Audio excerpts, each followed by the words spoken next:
What is up? My name is Matthew Makak, and this is Room 51, where we talk all things board gaming, and this is a queer review of Legacy of Dragonholt. So if you are new to queer reviews, pretty much what I do is I go over a game and say, is it queer enough? Like, does it have queer elements in it if it could have had it in the game, if it called for it? Or did it miss the mark, where it could have had queer representation in it and it kind of just didn't. I was really stoked to try out Legacy of Dragonholt because it was designed by a non-binary person. I'm non-binary. And their name is Nikki Valens. I hope I'm pronouncing that right? Yes.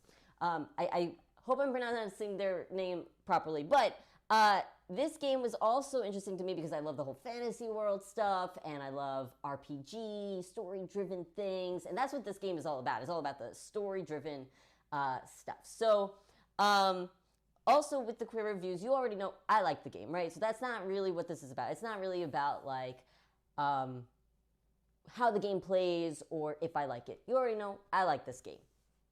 But does it stand up to the Room 51 standards of being LGBTQ plus inclusive? First off, this game is, because it's story driven, totally allows itself to be queer friendly, right? Like, and you get to create your own character. So the first thing I was looking at was, do I get to choose my own gender, right? Like, do I only get to mark off like male or female or man or woman? Or like, can I write in whatever I want for my gender, you know? And it does. So when you're creating your character, it just has gender and a space. You could be whomever you'd like to be. So I was like, awesome. So, you know, I don't know what I chose. I think I chose to be gender neutral in this game. And so that was mark number one. I was like, cool, awesome, dope. So then as we're going through the story, I'm like, okay, but like, is there anything else, you know, that's like queer friendly in this game? Like the story could be, have LGBTQ plus inclusivity.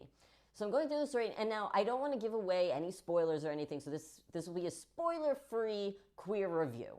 I will say that right off the bat, right as you're getting into the story, so this doesn't give too much away, but in the very first book that you're going through, and there's a series of books that you're going through, and like the first few paragraphs already, I was like, yo, there's some homosexual tension going on there, I think, you know? So, and then I wasn't sure. I'm like, maybe I'm reading too much into it, you know, whatever.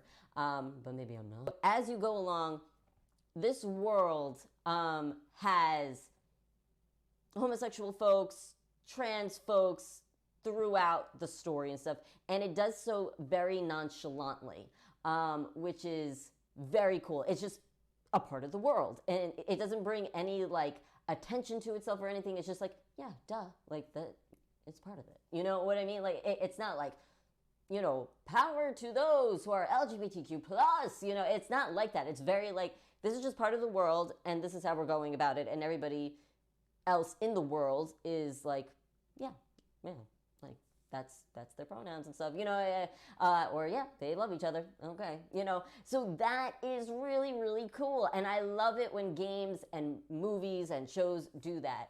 So I want to give Legacy of Dragonholt a humongous Room 51 queer approval sticker, okay? So yes, this is totally queer approved by Room 51 standards. This game is fantastic. It is so much fun creating your character and going through it and feeling visible and getting to be whomever you want to be in this story. I think that's awesome. I think Nikki Valens did an amazing and inclusive job. So that is all for this queer review on Legacy of Dragonholt. Thank you so much for watching. Please like this video if you liked it. Subscribe to this video if you want to see more content from Room 51. And we will hopefully catch you next time.